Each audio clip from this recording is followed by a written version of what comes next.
CPIM-ന്റെ 24ാം party കോൺഗ്രസിന്റെ ഭാഗമായി നമ്മളുടെ രാജ്യമൊട്ടുക്കും പാർട്ടിയുടെ ആഭിമുഖ്യത്തിൽ വിവിധങ്ങളായ പരിപാടികൾ നടന്നു വരികയാണ്. നാടിൻ്റെ പ്രശ്നങ്ങൾ, നാട്ടുകാരുടെ പ്രശ്നങ്ങൾ, സാമൂഹ്യ സാമ്പത്തിക വിഷയങ്ങൾ, ആഗോള പ്രശ്നങ്ങൾ, ഇതെല്ലാം തന്നെ വ്യത്യസ്ത തലങ്ങളിൽ ചർച്ച ചെയ്യുകയാണ്. ആ ചർച്ചകൾ സമ്പൂർണമായി ക്രോഡീകരിച്ചുകൊണ്ടാകും പാർട്ടി കോൺഗ്രസിൽ CPIM അതിൻ്റെ നിലപാട് പ്രഖ്യാപിക്കുക. ഇങ്ങനെ വ്യവസ്ഥാപിതമായി പാർട്ടിയുടെ സംവിധാനങ്ങൾ ബ്രാഞ്ച് തലം മുതൽ മേലെ തട്ട് വരെ കാര്യക്ഷമമാകുന്ന സാഹചര്യം കമ്മ്യൂണിസ്റ്റ് പാർട്ടിയുടെ കാര്യത്തിൽ മാത്രമാണ് രാജ്യത്ത് നിലനിൽക്കുന്നത്. അതിൻ്റെ ഭാഗമായിട്ടാണ് ഇന്നത്തെ ഈ സെമിനാർ നടക്കുന്നത്.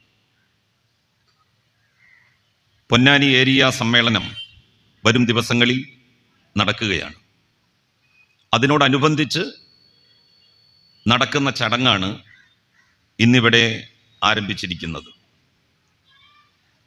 മലപ്പുറത്തിൻ്റെ അകവും പുറവും എന്നുള്ളതാണ് ഇന്ന് നമ്മൾ ചർച്ചയ്ക്ക് വിഷയമാക്കുന്ന കാര്യം. മലപ്പുറം എന്ന് പറഞ്ഞാൽ ഒരു ദേശത്തിൻ്റെ പേരാണ്, ഒരു നാടിൻ്റെ സംസ്കാരത്തിൻ്റെ പേര് കൂടിയാണ്. മലപ്പുറം, ഏറനാട്, വള്ളുവനാട് താലൂക്കുകൾ ഒരുമിച്ച് ചേർക്കപ്പെട്ട് ഉണ്ടാക്കപ്പെട്ടിട്ടുള്ള ജില്ലയാണ്. മലപ്പുറത്തിന് മഹിതമായ ഇന്നലകളും ഇന്നുമുണ്ട്, നാളെയും ഉണ്ടാകും.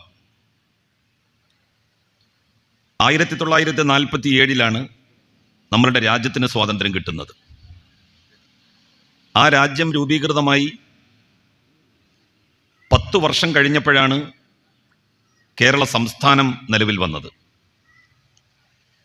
കേരള സംസ്ഥാനം നിലവിൽ വന്ന് 12 വർഷം കഴിഞ്ഞിട്ടാണ് മലപ്പുറം ജില്ല രൂപീകരിക്കപ്പെടുന്നത്. മലപ്പുറത്തിന് വൈദേശിക ആധിപത്യത്തോട് സന്ധിയില്ലാത്ത സമരം നടത്തിയ സമര പൈതൃകം അവകാശപ്പെടാൻ കഴിയും. പോർച്ചുഗീസുകാർ നമ്മളുടെ നാട്ടിൽ വന്ന അന്ന് മുതൽ മലബാറിലെ മലപ്പുറത്തെ മനുഷ്യർ ഐതിഹാസികമായ പോരാട്ടങ്ങൾക്ക് സമാരംഭം കുറിക്കുകയുണ്ടായി. പോർച്ചുഗീസുകാർ കേവലം ഒരു കോളനി ഉണ്ടാക്കുക എന്നുള്ള ലക്ഷ്യത്തോടു കൂടി മാത്രം വന്നവരായിരുന്നില്ല. അവർക്കൊരുപാട് ഒളിച്ചുവെക്കപ്പെട്ട അജണ്ടകൾ ഉണ്ടായിരുന്നു. ആ അജണ്ടകൾ നടപ്പിലാക്കാൻ അതിക്രൂരമായിട്ടുള്ള സാമ്പത്തിക ചൂഷണം അവർ തീരദേശ മേഖലയിൽ നടത്തുകയുണ്ടായി. ആ ചൂഷണത്തോട് ഒരു നിലക്കും അനുരഞ്ജനത്തിലേർപ്പെടാൻ തീരപ്രദേശ മേഖലകളിലെ ജനങ്ങൾ തയ്യാറായില്ല. അതിനവരെ സജ്ജമാക്കുന്നതിൽ മുഖ്യ പങ്കുവഹിച്ചയാളാണ് ഷെയ്ഖ് സൈനുദ്ദീൻ മഖ്ദൂം. ഷെയ്ഖ് സൈനുദ്ദീൻ മഖ്ദൂം വൈദേശിക ആധിപത്യത്തിനെതിരായി, പോർച്ചുഗീസുകാർക്കെതിരായി ജനങ്ങളെ ഇളക്കിവിട്ടതിന് വ്യക്തമായും ചില കാരണങ്ങൾ ഉണ്ടായിരുന്നു. ആ കാരണം എന്ന് പറയുന്നത് സാമ്പത്തിക സാമൂഹ്യ കാരണങ്ങൾ തന്നെയായിരുന്നു. ലാഭമാകാം, അമിത ലാഭം പാടില്ല. ആളുകളെ ഏതെങ്കിലും വിശ്വാസത്തിൻ്റെ പേരിൽ അടിച്ചമർത്താനോ അവരെ മറ്റേതെങ്കിലും വിശ്വാസധാരയിലേക്ക് മാറ്റാനോ ഏതെങ്കിലും ആളുകൾ ശ്രമിച്ചാൽ അതിനോട് യോജിച്ചു പോകാൻ കഴിയില്ല. സാമ്രാജ്യത്വ ഭരണം നിലനിർത്താൻ, സാമ്പത്തിക ചൂഷണം തുടരാൻ എന്തതിക്രമവും ജനങ്ങളുടെ മേലാകാം എന്ന ധിക്കാരവും അഹങ്കാരവും പോർച്ചുഗീസുകാർ പുറത്തെടുത്തപ്പോൾ അതിനോട് അതേ നാണയത്തിൽ പ്രതികരിക്കേണ്ട ചുമതല ഓരോരുത്തർക്കുമുണ്ട് എന്ന് തുഹ്ഫത്തുൽ മുജാഹിദീൻ എന്ന് പറയുന്ന ഗ്രന്ഥരചന നടത്തിക്കൊണ്ടാണ് നമ്മളുടെ നാട്ടിൽ അതിന് പ്രചാരം ഉണ്ടാക്കിയത്. ആ ഗ്രന്ഥം കേരളത്തിൻ്റെ സാമൂഹ്യാവസ്ഥയെ സംബന്ധിക്കുന്ന, കേരളത്തിൻ്റെ സാമ്പത്തിക ജീവിതക്രമങ്ങളെ ശരിയാം വിധം വിശകലനം ചെയ്ത ഒരു പുസ്തകമായിരുന്നു. അതിൽ നാനാജാതി വിഭാഗങ്ങളെക്കുറിച്ച് പരാമർശങ്ങൾ ഉണ്ടായിരുന്നു. ജാതിയെ സംബന്ധിച്ച്, ജാതി കാർക്കശ്യതയെക്കുറിച്ച്, ഹൈന്ദവ മുസ്ലിം ജനവിഭാഗങ്ങൾ തമ്മിലുള്ള ബന്ധങ്ങളെ സംബന്ധിച്ച് എല്ലാം അതിൽ പ്രതിപാദിച്ചിരുന്നു. അതോടൊപ്പം പോർച്ചുഗീസുകാർക്കെതിരായിട്ട് പൊരുതേണ്ടതിൻ്റെ ആവശ്യകതയും ഊന്നിപ്പറഞ്ഞിരുന്നു. ഈ ആളുകളെ മതപണ്ഡിതന്മാർ സാമ്രാജ്യത്വ വിരുദ്ധമായിട്ടുള്ള ഒരു പോരാട്ട ഭൂമികയിലേക്ക് കൊണ്ടുവന്നത് അവരുടെ വിശ്വാസം ഉപയോഗപ്പെടുത്തി തന്നെയാണ്. ഒരാധിപത്യത്തിനും കീഴടങ്ങാൻ പാടില്ല എന്നവരുടെ വിശ്വാസത്തിലാണ് പണ്ഡിതന്മാർ കടന്നു പിടിച്ചത്. വിശുദ്ധ ഖുർആനിൽ ഒരു വചനമുണ്ട്, മാ ലക്കും ലാ തുഖാതലൂന ഫീ സബീലില്ലാഹി വൽ മുസ്തദഅഫീന മിനർ റിജാലി വന്നിസാഇ വൽ വിൽദാൻ. ഈ ഭൂമുഖത്ത് അടിച്ചമർത്തപ്പെടുന്ന സ്ത്രീകൾക്കും കുട്ടികൾക്കും പുരുഷന്മാർക്കും വേണ്ടി നിങ്ങൾ എന്തുകൊണ്ടാണ് ദൈവമാർഗത്തിൽ സമരം ചെയ്യാത്തത്? അത് ഉയർത്തിപ്പിടിച്ചുകൊണ്ടാണ് സാമ്രാജ്യത്വ വിരുദ്ധ പോരാട്ടത്തിലേക്ക് വിശ്വാസി സമൂഹത്തെ പണ്ഡിതന്മാർ, ഉലമാക്കൾ ഇറക്കുന്നത്. നമ്മളുടെ നാട്ടിൽ പുരുഷന്മാരും സ്ത്രീകളും കുട്ടികളും അതിക്രമിക്കപ്പെടുന്നു പോർച്ചുഗീസുകാരാൽ. ആ പോർച്ചുഗീസുകാരെ പൊറുപ്പിക്കുക എന്ന് പറയുന്നത് വിശ്വാസി എന്നുള്ള നിലയിൽ തുടർന്നു പോകാൻ പറ്റുന്ന നിലപാടല്ല. അവർക്ക് സംരക്ഷണം നൽകേണ്ട ഉത്തരവാദിത്തം, അവരെ അതിക്രമങ്ങളിൽ നിന്ന് സംരക്ഷിക്കേണ്ട ബാധ്യത വിശ്വാസി സമൂഹത്തിനുണ്ട് എന്നവരെ പറഞ്ഞ് ബോധ്യപ്പെടുത്തി. സത്യത്തിൽ ആ ബോധ്യപ്പെടുത്തലാണ് രാജ്യവ്യാപകമായി വലിയ സാമ്രാജ്യത്വ വിരുദ്ധ പോരാട്ടങ്ങളെ കത്തിച്ചത് എന്ന് വേണമെങ്കിൽ പറയാം. ഹൈന്ദവ സമൂഹത്തിലും സമാനമായിട്ടുള്ള നവോത്ഥാന പരിഷ്കരണ സംരംഭങ്ങൾ ഉണ്ടായി.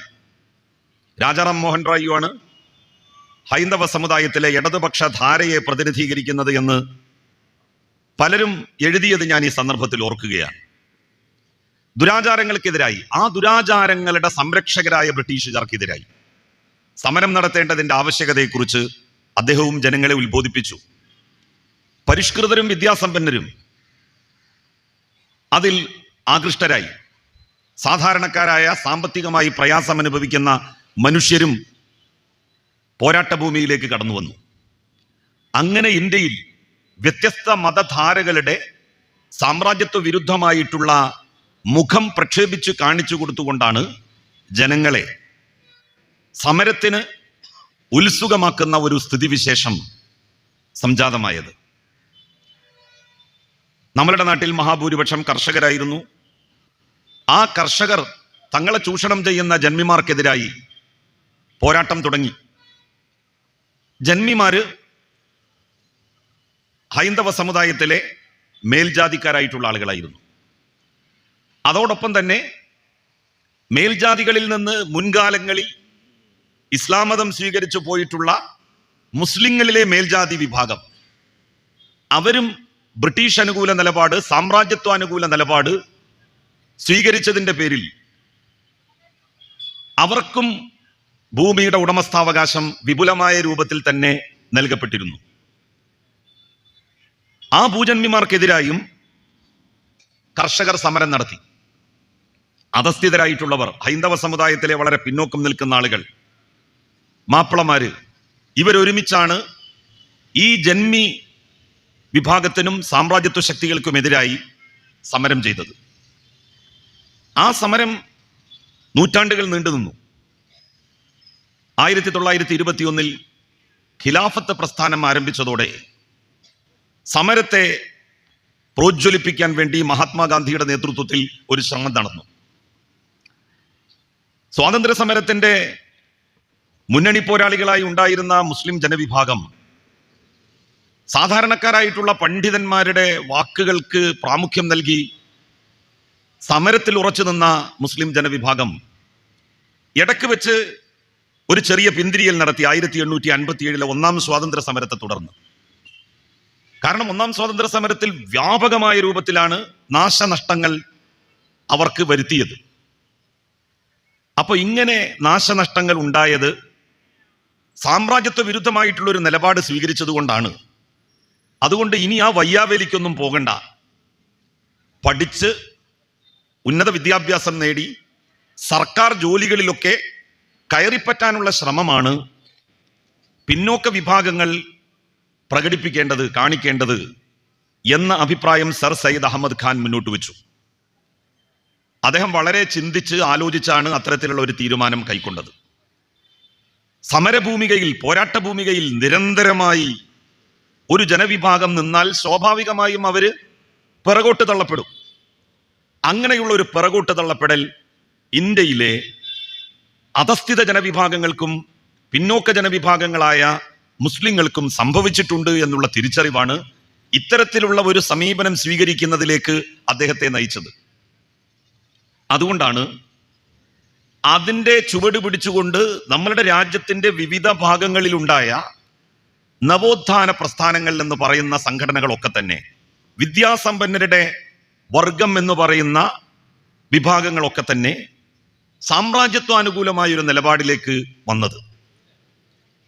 പൊതുവെ ഒരു ഘട്ടത്തിൽ സാമ്രാജ്യത്വ വിരുദ്ധ പോരാട്ടത്തിന്റെ മുന്നിലുണ്ടായിരുന്നവർ പിന്നിലേക്ക് പോയപ്പോൾ മഹാത്മാഗാന്ധി അവരെ മുന്നിലേക്ക് കൊണ്ടുവരുന്നതിന് വേണ്ടി ഖിലാഫത്ത് പ്രസ്ഥാനത്തെ സമർത്ഥമായി ഉപയോഗിക്കാൻ വേണ്ടി തീരുമാനിച്ചു. അതിന്റെ ഫലമായി 1921 മലബാറിലുണ്ടായിട്ടുള്ള കർഷക സമരം അതിന്റെ മൂർധന്യത്തിലെത്തി. ഒരു വിസ്ഫോടനമായി അത് രൂപാന്തരപ്പെട്ടു. ഒരു രാജ്യമുണ്ടാക്കുക എന്നുള്ള നിലയിലേക്ക് കാര്യങ്ങൾ നീങ്ങി. വാരിയംകുന്നത്ത് കുഞ്ഞഹമ്മദാജിയുടെ നേതൃത്വത്തിൽ മലയാള രാജ്യം എന്ന് പറഞ്ഞ് ഒരു രാജ്യം രൂപീകരിക്കപ്പെട്ടു. മുസ്ലിം രാജ്യമല്ല വാരിയംകുന്നത്ത് കുഞ്ഞഹമ്മദാജി രൂപീകരിച്ചത്, മലയാള രാജ്യമാണ്. ആലി മുസ്ലിയാരും വാരിയംകുന്നത്ത് കുഞ്ഞഹമ്മദാജിയും ഒന്നും അന്ന് മുസ്ലിം ലീഗ്, സർവേന്ത്യ മുസ്ലിം ലീഗ് നമ്മളുടെ മേഖലയിലൊക്കെ തന്നെ ഉണ്ടായിരുന്നിട്ടും ആ പാർട്ടിയുമായി ബന്ധപ്പെട്ട് പ്രവർത്തിക്കാനല്ല മുതിർന്നത്. നമ്മളൊക്കെ കേട്ടാൽ വിചാരിക്കും പൊതുവെ വാരിയംകുന്നത്ത് കുഞ്ഞഹമ്മദാജിയും ആലി മുസ്ലിയാരും 1921 മലബാർ കലാപത്തിൽ പങ്കെടുത്ത ആളുകളുമൊക്കെ മുസ്ലിം ലീഗിന്റെ ഭാഗമായി പ്രവർത്തിച്ചവരാണ് എന്നാണ്. സത്യത്തിൽ അവരാരും മുസ്ലിം ലീഗുകാരായിരുന്നില്ല. 1906 ഡാക്കയിലെ നവാബായിരുന്ന ആഗാഖാന്റെ നേതൃത്വത്തിൽ സർവേന്ത്യ മുസ്ലിം ലീഗ് രൂപീകരിച്ചു. മുസ്ലിങ്ങൾക്ക് ഭൂരിപക്ഷമുള്ള, മുസ്ലിങ്ങൾക്ക് ഗണനീയമായ സ്വാധീനമുള്ള ഇന്ത്യയിലെ ഏതാണ്ട് എല്ലാ മേഖലകളിലും സർവേന്ത്യ മുസ്ലിം ലീഗിന് യൂണിറ്റുകൾ ഉണ്ടായി, നല്ല പ്രവർത്തനങ്ങൾ അവർ നടത്തി. എന്നാൽ 1919-20 കാലഘട്ടത്തിൽ മുസ്ലിങ്ങൾക്ക് ഗണനീയ സ്വാധീനമുണ്ടായിരുന്ന മലബാറിൽ സർവേന്ത്യ മുസ്ലിം ലീഗിന് എടുത്തു പറയത്തക്ക ഒരു യൂണിറ്റ് പോലും ഉണ്ടായിരുന്നില്ല. ആലി മുസ്ലിയാര് എണ്ണം പറഞ്ഞ കോൺഗ്രസ് പ്രവർത്തകനായിരുന്നു. വാരിയംകുന്നത്ത് കുഞ്ഞഹമ്മദാജി അറിയപ്പെടുന്ന കോൺഗ്രസ് പ്രവർത്തകനായിരുന്നു. തന്റെ ഒരു സുഹൃത്തിന് കോൺഗ്രസ് മെമ്പർഷിപ്പ് കൊടുക്കാൻ വേണ്ടി വാരിയംകുന്നത്ത് കുഞ്ഞഹമ്മദാജി എത്രയോ കിലോമീറ്ററുകൾ, 8 കിലോമീറ്ററുകൾ നടന്നുപോയത് ചരിത്രത്തിൽ നിന്ന് നമുക്ക് വായിച്ചെടുക്കുവാൻ വേണ്ടി സാധിക്കും. മലബാറിൽ മുസ്ലിം ലീഗിന് വേരോട്ടം കിട്ടിയില്ല. ഇവിടെ കോൺഗ്രസിലാണ് മുസ്ലിങ്ങൾ, മാപ്പിളമാര് ചേർന്നത്. ദേശീയ പ്രസ്ഥാനത്തിന്റെ ഭാഗമായിട്ട് നിൽക്കാനാണ് അവർ തീരുമാനിച്ചത്. ഖിലാഫത്ത് പ്രസ്ഥാനത്തിന്റെ പ്രചരണവുമായി ബന്ധപ്പെട്ട് മഹാത്മാഗാന്ധി കോഴിക്കോട്ട് വന്ന സന്ദർഭത്തിൽ ആലി മുസ്ലിയാരും വാരിയംകുന്നത്ത് കുഞ്ഞഹമ്മദാജിയും എല്ലാം ഒരുമിച്ചാണ് ഗാന്ധിജിയുടെ പ്രസംഗം കേൾക്കാൻ വേണ്ടി പോകുന്നത്. അല്ലാതെ അവർ പോയത് ജിന്ന സാഹിബിന്റെ പ്രസംഗം കേൾക്കാനോ ആ കാലത്തെ മുസ്ലിം ലീഗിന്റെ നേതാക്കന്മാരുടെ പ്രസംഗം കേൾക്കാനോ ആയിരുന്നില്ല. മുഹമ്മദ് അലി ജിന്ന കോൺഗ്രസ് ആയിരുന്നു. അദ്ദേഹം ലീഗിലേക്ക് വരുന്നത് മഹാത്മാഗാന്ധി ഖിലാഫത്തിനെ ദുരുപയോഗം ചെയ്തു. അൾട്രാ സെക്യുലറിസ്റ്റ് ആയിട്ടുള്ള ഒരാളായിരുന്നു മുഹമ്മദ് അലി ജിന്ന. അപ്പൊ ഖിലാഫത്ത് എന്ന് പറയുന്ന ഒരു വിഷയത്തെ ഉപയോഗിച്ചുകൊണ്ട് മുസ്ലിങ്ങളെ സ്വാതന്ത്ര്യ സമരത്തിന്റെ മുന്നിലേക്ക് കൊണ്ടുവരാൻ വേണ്ടി ഗാന്ധിജി ശ്രമിക്കുന്നത് മതനിരപേക്ഷ താല്പര്യങ്ങൾക്ക് വിരുദ്ധമാണ് എന്ന് പറഞ്ഞുകൊണ്ട് കോൺഗ്രസ് വിട്ട മുഹമ്മദ് അലി ജിന്ന മുസ്ലിം ലീഗിന്റെ വക്താവായി പിന്നീട് മാറിയത് മറ്റൊരു കഥയാണ്. പറഞ്ഞു വരുന്നത്, സർവ്വേന്ത്യാ മുസ്ലിം ലീഗ് 921 മലബാർ കലാപത്തിൽ പങ്കെടുത്തവരെ പിന്തുണക്കുവാനോ അവർക്ക് വേണ്ടി ഒരു പ്രമേയം സർവ്വേന്ത്യാ മുസ്ലിം ലീഗിന്റെ ഏതെങ്കിലും ഒരു കമ്മിറ്റിയിൽ പാസാക്കുവാനോ തയ്യാറായില്ല. കാരണം മുസ്ലിം ലീഗിനെ ചൊടിപ്പിച്ചത്, സർവ്വേന്ത്യാ മുസ്ലിം ലീഗിന്റെ കേന്ദ്ര നേതൃത്വത്തെ ചൊടിപ്പിച്ചത്, മുസ്ലിങ്ങൾക്ക് ഗണനീയമായ സ്വാധീനമുണ്ടായിട്ടും ഇന്ത്യയുടെ മറ്റുള്ള മേഖലകളിലൊക്കെ തന്നെ മുസ്ലിം ലീഗിന് നല്ല ബർത്ത് കിട്ടി, നല്ല സ്വാധീനം കിട്ടി, നല്ല കമ്മിറ്റികൾ വന്നു. പക്ഷെ മലബാറിൽ മാത്രം മാലി മുസ്ലിയാരും വാര്യംകുന്നത്ത് കുഞ്ഞഹമ്മദാജിയും അവരെ മുസ്ലിം ലീഗിലേക്ക് പോകുന്നതിൽ നിന്ന് തടഞ്ഞ് കോൺഗ്രസിൽ അണിനിരത്തി. ആ ഒരു ദേഷ്യം, ആ ഒരു ഈർഷ്യം സർവ്വേന്ത്യാ മുസ്ലിം ലീഗിന്റെ കേന്ദ്ര നേതൃത്വത്തിന് മലബാറിലെ മാപ്പിളമാരോട് ഉണ്ടായിരുന്നു. അതുകൊണ്ടാണ് മലബാറിലെ മാപ്പിളമാരെ പിന്തുണക്കുന്ന ഒരു സമീപനം സർവ്വേന്ത്യാ മുസ്ലിം ലീഗ് എടുക്കാതിരുന്നത്. 921 കലാപം അടിച്ചമർത്തി.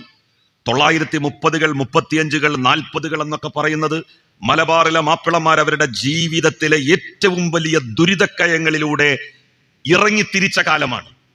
ആ കാലത്ത് പോലും മുസ്ലിം ലീഗിന്റെ മുടിചൂടാമന്നനായിരുന്ന മുഹമ്മദ് അലി ജിന്ന മലബാറിൽ വരികയോ മലപ്പുറത്തെത്തുകയോ ഇവിടത്തെ പ്രയാസപ്പെടുന്ന മാപ്പിള കർഷകരെ സമാശ്വസിപ്പിക്കുകയോ ചെയ്തില്ല. നമ്മൾ വളരെ വ്യക്തമായിട്ട് മനസ്സിലാക്കേണ്ട ഒരു കാര്യമാണ്. പിന്നീട് എന്തുണ്ടായി? വാര്യംകുന്നത്ത് കുഞ്ഞഹമ്മദാജിയെയും ആലി മുസ്ലിയാരെയും കോൺഗ്രസ് കൈയൊഴിച്ചു. കോൺഗ്രസ് അവരെ ഒരു സന്നിഗ്ധ ഘട്ടത്തിൽ പിന്തുണച്ചില്ല. മഹാത്മാഗാന്ധി പോലും അവസാനം മലബാർ കലാപകാരികളെ തള്ളിപ്പറഞ്ഞു.